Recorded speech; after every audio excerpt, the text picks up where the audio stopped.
வணக்கம். எல்லாம் எப்படி இருக்கீங்க? என்னடா பின்னாடி டிஃபமேஷன் போட்டிருக்கேன்னு பார்க்குறீங்களா? அதுதான் என்னோட ஃபேமே.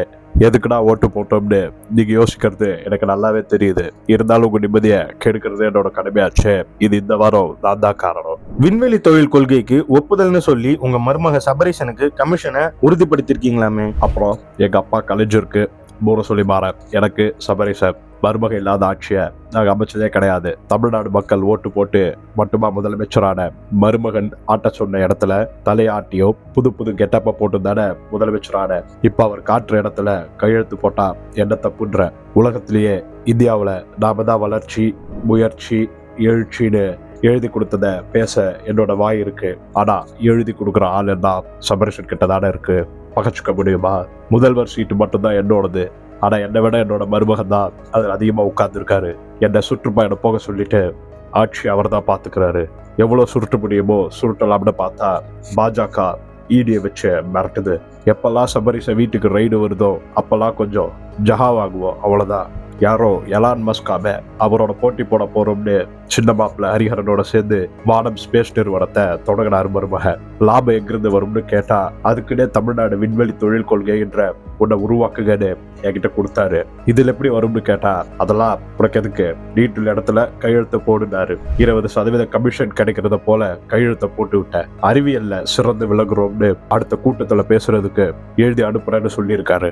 அது வர சும்மா இருக்க மாட்டீங்களா என்ன? இப்ப என்னோட மருமகனும் எலான் மஸ்க் போல விண்வெளி துறையில பறக்க வேணாமா?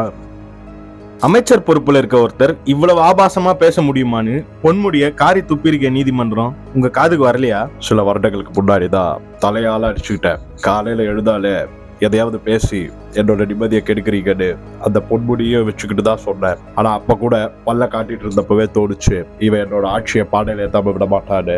இப்ப நடந்துடுச்சு. எங்க அப்பா கருணாநிதி காலத்துல இருந்தே ஆபாசமா பேசுறது வழக்கமான ஒண்ணுதான். அதனாலதான் மேடைகளுக்குன்னு என்னை எதிர்க்கிறவங்களை வண்ட வண்டையா திட்டுறதுக்குன்னு வாய் வாடகையாளர்களை வச்சிருப்போம். அதுல ஆரம்பகால மெம்பரு என்னோட நண்பர் பொன்முடி சைவத்தையோ வைணவத்தையோ பெண்களையோ கொஞ்சம் ஓவரா பேசிட்டாரு.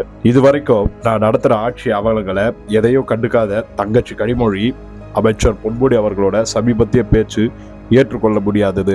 எந்த காரணத்திற்காக பேசப்பட்டிருந்தாலும் இப்படிப்பட்ட கொச்சையான பேச்சுக்கள் கண்டிக்கத்தக்கதுன்னு ட்வீட் போட்டு காட்டி கொடுத்துருச்சு. சும்மா இருப்பாங்களா மக்கள்? என்னையோ சேர்த்து எப்படி கழுவி ஊத்திருக்காங்கன்னு பாருங்க.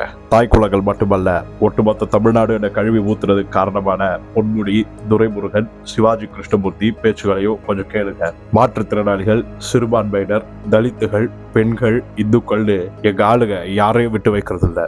ஊரை ஏமாத்த உடனே நடவடிக்கைன்னு பொன்முடி கட்சி பதவியை பறிச்சு கொஞ்ச நாள் அமைதியாரு, தேர்தல் முடிஞ்சது திட்டிக்கலாம்னு நேர்ல கூப்பிட்டு பொன்முடி கிட்ட சொல்லியும் அனுப்பி விட்டேன். அதோட முடிஞ்சதுன்னு இருந்தா நீதிபதி ஆனந்த் வெங்கடேஷ் புகார் வரலனாலும் வழக்கு போட்டு உள்ள தள்ளுகன்னு தீர்ப்பு கொடுத்து இனி திமுக கரைவேட்டி கட்டிக்கிட்டு பெண்கள் கிட்ட ஓட்டு கேட்க போனா தெருவுக்கு தெரு செருப்படி விடணும்ன்ற நிலைமைக்கு என்னை கொண்டு வந்து நிறுத்திட்டாரு.